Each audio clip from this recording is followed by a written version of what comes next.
हर हर महादेव संग गौरा पार्वती। कैसे हैं मित्रों आप लोग। श्री विष्णु की पराजय में दधीची मुनि के शाप को कारण बताते हुए दधीची और शुभ के विवाद का इतिहास, मृत्युंजय मंत्र के अनुष्ठान से दधीची की अवध्यता तथा श्री हरि का शुभ को दधीची की पराजय के लिए यत्न करने का आश्वासन। सूत जी कहते हैं, महर्षियों, अमित बुद्धिमान ब्रह्मा जी की कही हुई यह कथा सुनकर दुष्श्रेष्ठ नारद विस्मय में पड़ गए। उन्होंने प्रसन्नता पूर्वक प्रश्न किया। नारद जी ने पूछा, पिताजी, भगवान विष्णु शिव जी को छोड़कर अन्य देवताओं के साथ दक्ष के यज्ञ में क्यों चले गए, जिसके कारण वहां उनका तिरस्कार हुआ? क्या वे प्रलयकारी पराक्रम वाले भगवान शंकर को नहीं जानते थे? फिर उन्होंने अज्ञानी पुरुष की भांति रुद्रगणों के साथ युद्ध क्यों किया? करुणानिधे, मेरे मन में यह बहुत बड़ा संदेह है। आप कृपा करके मेरे इस संशय को नष्ट कर दीजिए और प्रभु, मन में उत्साह पैदा करने वाले शिव चरित्रों को कहिए। ब्रह्मा जी ने कहा, नारद, पूर्व काल में राजा शुभ की सहायता करने वाले श्री हरि को दधीची मुनि ने श्राप दे दिया था, जिससे उस समय वे इस बात को भूल गए और वे दूसरे देवताओं को साथ ले दक्ष के यज्ञ में चले गए। दधीची ने क्यों शाप दिया, यह सुनो। प्राचीन काल में शुभ नाम से प्रसिद्ध एक महातेजस्वी राजा हो गए हैं। वे महाप्रभावशाली मुनीश्वर दधीची के मित्र थे। दीर्घकाल की तपस्या के प्रसंग से शुभ और दधीची में विवाद आरंभ हो गया, जो तीनों लोकों में महान अनर्थकारी के रूप में विख्यात हुआ।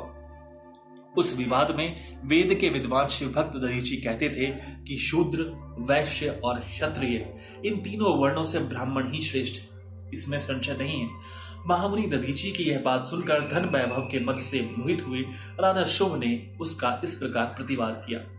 शुभ बोले, राजा, इंद्र आदि 8 लोकपालों के स्वरूप को धारण करता है। वह समस्त वर्णों और आश्रमों का पालक एवं प्रभु है, इसलिए राजा ही सबसे श्रेष्ठ है। राजा की श्रेष्ठता का प्रतिपादन करने वाली श्रुति भी कहती है कि राजा सर्वदेवमय है। मुने, इस श्रुति कथनानुसार जो सबसे बड़ा देवता है वह मैं ही हूं।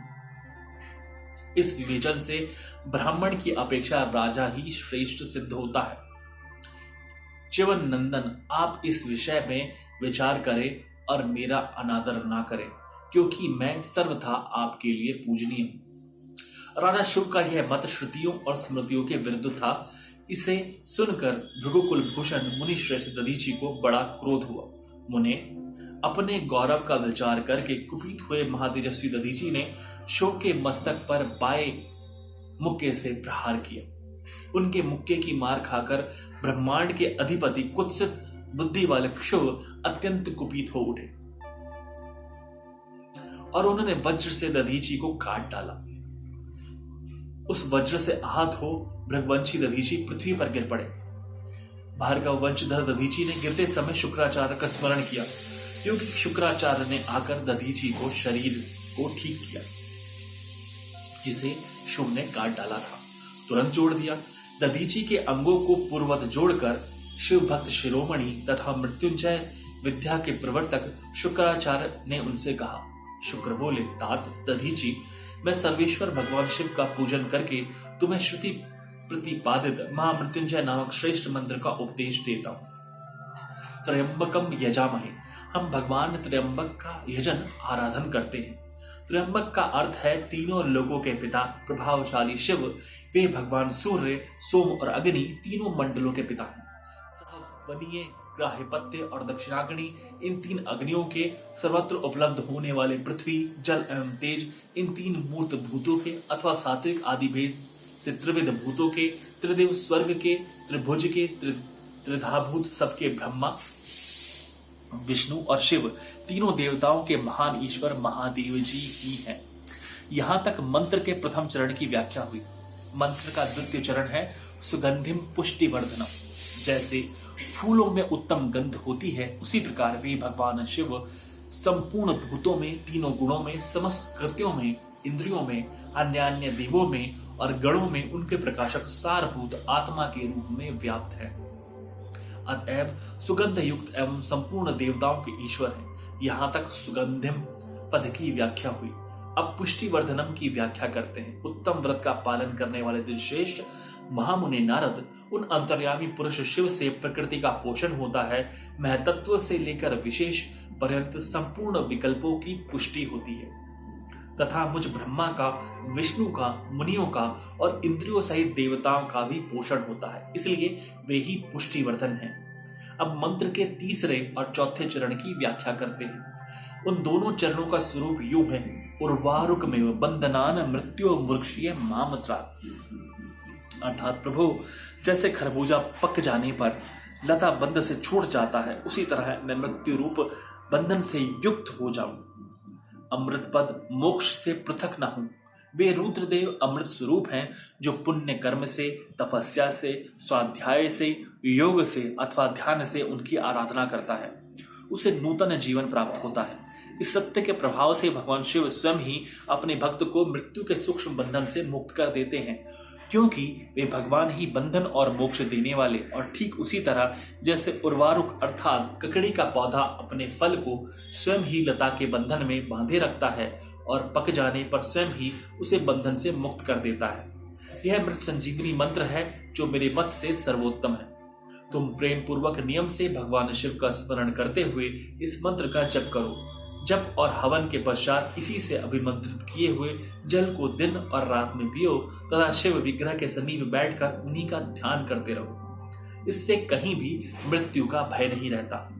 न्यास आदि सब कार्य करके विधिवत भगवान शिव की पूजा करो। यह सब करके शांत भाव से बैठकर भक्त वत्सल शंकर का ध्यान करना चाहिए। मैं भगवान शिव का ध्यान बता रहा हूँ, जिसके अनुसार उनका चिंतन करके मंत्र जप करना चाहिए। इस तरह निरंतर जप करने से बुद्धिमान पुरुष भगवान शिव के प्रभाव से उस मंत्र को सिद्ध कर लेता है। मृत्युंजय का ध्यान। हस्तांभोज युगस्थ कुंभ युगलादु धृत्य तोयम शिरः सिंचितम कर्यो युगेन दधतम स्वांके सकंभो करो अक्षत्रंग मृगहस्तम भुजुगतम मूर्धस्थ चंद्रस्त्रवम पीयूषार्धतनुम भजे सगीरीजम तक्षम च मृत्युंजमम। जो अपने दो कर कमलों में रखे हुए दो कलशों से जल निकालकर उन पर ऊपर वाले दो हाथों द्वारा अपने मस्तक को सींचते हैं, अन्य दो हाथों में दो खड़े लिए उन्हें अपनी गोद में रखे हुए तथा शेष दो हाथों में रुद्राक्ष एवं मुद्रा धारण करते हैं, कमल के आसन पर बैठे हैं, सिर पर स्थित चंद्रमा से निरंतर झरते हुए अमृत से जिनका सारा शरीर भीगा हुआ है तथा जो तीन नेत्र धारण करने वाले हैं, उन भगवान मृत्युंजय का, जिनके साथ गिरिराज नंदिनी उमा भी विराजमान है, मैं भजन चिंतन करता हूँ। ब्रह्मा जी कहते हैं, तात मुनिश्रेष्ठ दधीची को इस प्रकार उपदेश देकर शुक्राचार्य भगवान शंकर का स्मरण करते हुए अपने स्थान को लौट गए। उनकी यह बात सुनकर महामुनि दधीची बड़े प्रेम से शिवजी का स्मरण करते हुए तपस्या के लिए वन में गए। वहां जाकर उन्होंने विधि पूर्वक महामृत्युंजय मंत्र का जप और प्रेम पूर्वक भगवान शिव का चिंतन करते हुए तपस्या प्रारंभ की। दीर्घ काल तक उस मंत्र का जप और तपस्या द्वारा भगवान शंकर की आराधना करके दधीची ने महामृत्युंजय शिव को संतुष्ट किया। महामुनि उस जप से प्रसन्नचित हुए भक्त वत्सल भगवान शिव दधीची के प्रेम वश उनके सामने प्रकट हो गए। अपने प्रभु शंभु का साक्षात दर्शन करके मुनीश्वर दधीची को बड़ी प्रसन्नता हुई। उन्होंने विधि पूर्वक प्रणाम करके दोनों हाथ जोड़ भक्ति भाव से शंकर का स्तवन किया। तात मुने तदंतर मुनि के प्रेम से प्रसन्न हुए शिव ने च्यवन कुमार दधीची से कहा, तुम वर मांगो। भगवान शिव का यह वचन सुनकर भक्त शिरोमणि दधीची दोनों हाथ जोड़ नतमस्तक हो भक्त वत्सल शंकर से बोले। दधीची ने कहा, देवदेव महादेव, मुझे 3 वर दीजिए। मेरी हड्डी वज्र हो जाए, कोई भी मेरा वध ना कर सके और मैं सर्वत्र अधीन रहूं, कभी मुझ में दीनता ना आए। दधीची का यह वचन सुनकर प्रसन्न हुए परमेश्वर शिव ने तथास्तु कहकर उन्हें वे तीनों वर दे दी।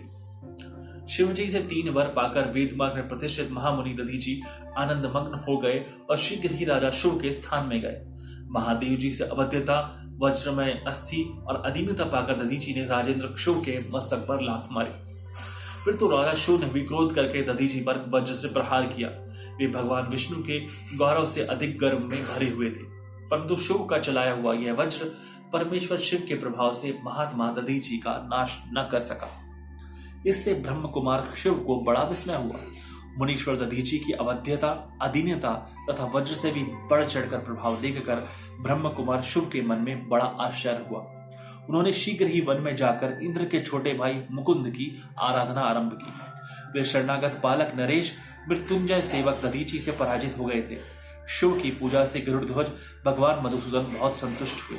उन्होंने राजा को दिव्य दृष्टि प्रदान की। उस दिव्य दृष्टि से ही जनार्दन देव का दर्शन करके उन गरुड़ ध्वज को शिव ने प्रणाम किया और प्रिय वचनों द्वारा उनकी स्तुति की। इस प्रकार देवेश्वर आदि से प्रशंसित उन अजय ईश्वर श्री नारायण देव का पूजन और स्तवन करके राजा ने भक्ति भाव से उनकी ओर देखा तथा उन जनार्दन के चरणों में मस्तक रखकर प्रणाम करने के पश्चात उन्हें अपना अभिप्राय सूचित किया। राजा बोले, भगवान, दधीची नाम से प्रसिद्ध एक ब्राह्मण है जो धर्म के ज्ञाता है। उनके हृदय में विनय का भाव है। वे पहले मेरे मित्र थे। इन दिनों रोग शोक से रहित मृत्युंजय महादेव जी की आराधना करके वे उन्हीं कल्याणकारी शिव के प्रभाव से समस्त अस्त्र शस्त्रों द्वारा सदा के लिए अवध्य हो गए हैं। एक दिन उन महातपस्वी दधीची ने भरी सभा में आकर अपने बाएं पैर से मेरे मस्तक पर बड़े वेग से अवहेलना पूर्वक प्रहार किया और बड़े गर्व से कहा, मैं किसी से नहीं डरता। हरे, वे मृत्युंजय से उत्तम वर पाकर अब अनुपम गर्व से भर गए। ब्रह्मा जी कहते हैं, नारद, महात्मा दधीची की अवध्यता का समाचार जानकर श्री हरि ने महादेव जी के अतुलित प्रभाव का स्मरण किया।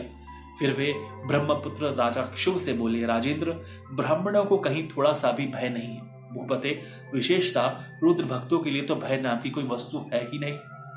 यदि मैं तुम्हारी ओर से कुछ करूं तो ब्राह्मण दधीची को दुख होगा और वह मुझ जैसे देवता के लिए भी शाप का कारण बन जाएगा। राजेंद्र, दधीची के शाप से दक्ष के यज्ञ में सुरेश्वर शिव से मेरी पराजय होगी और फिर मेरा उत्थान भी होगा। महाराज, इसलिए मैं तुम्हारे साथ रहकर कुछ करना नहीं चाहता। मैं अकेला ही तुम्हारे लिए दधीची को जीतने का प्रयत्न करूंगा। भगवान विष्णु का यह वचन सुनकर शिव बोले, बहुत अच्छा, ऐसा ही हो। ऐसा कहकर वे उस कार्य के लिए मन ही मन उत्सुक हो प्रसन्नता पूर्वक वहीं ठहर गए। यह अध्याय 38वां समाप्त होता है। हर हर महादेव। संग गौरा पार्वती।